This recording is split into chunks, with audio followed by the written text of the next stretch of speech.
तुमच्याकडे एवढे सगळे केसेस येतात, तर असा कोणता इंटरेस्टिंग केस आहे किंवा तुमचा आवडता केस जो खूपच असा इंटरेस्टिंग होता तुमच्यासाठी? पण एक सर्वात डिफिकल्ट केस म्हणजे एक मला आठवतंय, त्यांचं नाव नूतन आहे.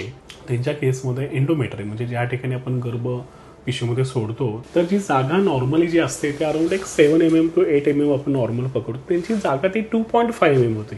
एक माझ्या मते 2 ते 3 त्यांचे IVF पण झाले होते, त्यांचे रिझल्ट नव्हते आले आणि नॅचरली पण प्रेग्नन्सी राहिली होती त्यांना फार वर्षापूर्वी आणि त्यांचं ॲबॉर्शन पण झालं होतं. त्यांची मी सोनोग्राफी केली. सोनोग्राफी केल्यानंतर पण एक मला पण लक्षात आलं, एक 14व्या दिवशी त्यांचं एंडोमेट्रियम एक 2.5 mm होतं, म्हणजे 2.5 mm. अशा एंडोमेट्रियममध्ये खरोखर प्रेग्नन्सी राहणं खरोखर पॉसिबल नसतं. तर त्यांना मी सांगितलं की आपण जरा हिस्टोस्कोपी करून बघूया. 3D स्कॅन केल्यानंतर एक माझ्या लक्षात आलं की त्या ठिकाणी आतमध्ये थोडीशी आतमध्ये जागा चिकटली आहे, त्याला आपण आयशर्मन सेंटर वगैरे म्हणतोय. मग त्यांचा मी हिस्टोस्कोपीचं प्लॅन केलं. त्यांना म्हटलं की पहिल्यांदा आपण पिकअप करून गर्भ तयार करण्यापेक्षा पहिल्यांदा बेसिक आपण पिशवीची आपण काळजी घेऊयात. आतमध्ये जी जागा आहे त्याचा बेसिक कॉन्फिडन्स पहिल्यांदा घेऊया, त्यानंतर आपण पिकअप करून पुढच्या ट्रान्सफरचं आपण प्लॅनिंग करून घेऊया. मग त्यांचा मी हिस्टोस्कोपी करायला घेतलं.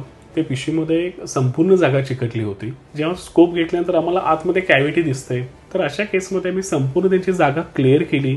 त्यांचं सब एंडोथेलियल PRP नावाचं एक टेक्निक आहे. मग त्यांचं ब्लड घ्यायचं असतं, त्याचे प्लेटलेट्स असतात, ते पिकअपच्या निडलमध्ये आम्ही लोड करतो आणि ते 4 वॉल जे आहेत, अँटेरियर वॉल, फंडल वॉल, दोन्ही लॅटरल वॉल जे असतात त्या वॉलमध्ये आम्ही प्रिक केलं होतं आणि त्या ठिकाणी आम्ही आतमध्ये बलून पण ठेवला, म्हणजे जेणेकरून काय व्हावं, ती आतमध्ये जी जागा आहे ती जरा त्याचा आतमधला व्हॉल्यूम जरा वाढेल. त्यानंतर ते अराउंड एक 4.5 mm पर्यंत झाली. मग तो बेसिक कॉन्फिडन्स आला. पेशंटला सांगितलं ठीक आहे, आपण ट्राय तर करू शकतो. त्यांच्या आम्ही गर्भ पण तयार केले आणि गर्भ तयार करून तो गर्भ चांगला आहे की नाही तर ते NICS आम्ही केलं. तो एम्ब्रियो त्यांचा मी तयार करून ठेवला. पुन्हा मी हिस्टोस्कोपी करून घेतली. ते हिस्टोस्कोपी करताना पुन्हा आतमध्ये जागा चिकटली होती. पुन्हा मी त्यांचं बलून ठेवलं, सगळे ॲडेजन्स आम्ही सॉल्व्ह केले. 5.5 mm त्यांचं एंडोमेट्रियम झालं. आम्ही त्यांचं ट्रान्सफरचं प्लॅनिंग करून घेतलं.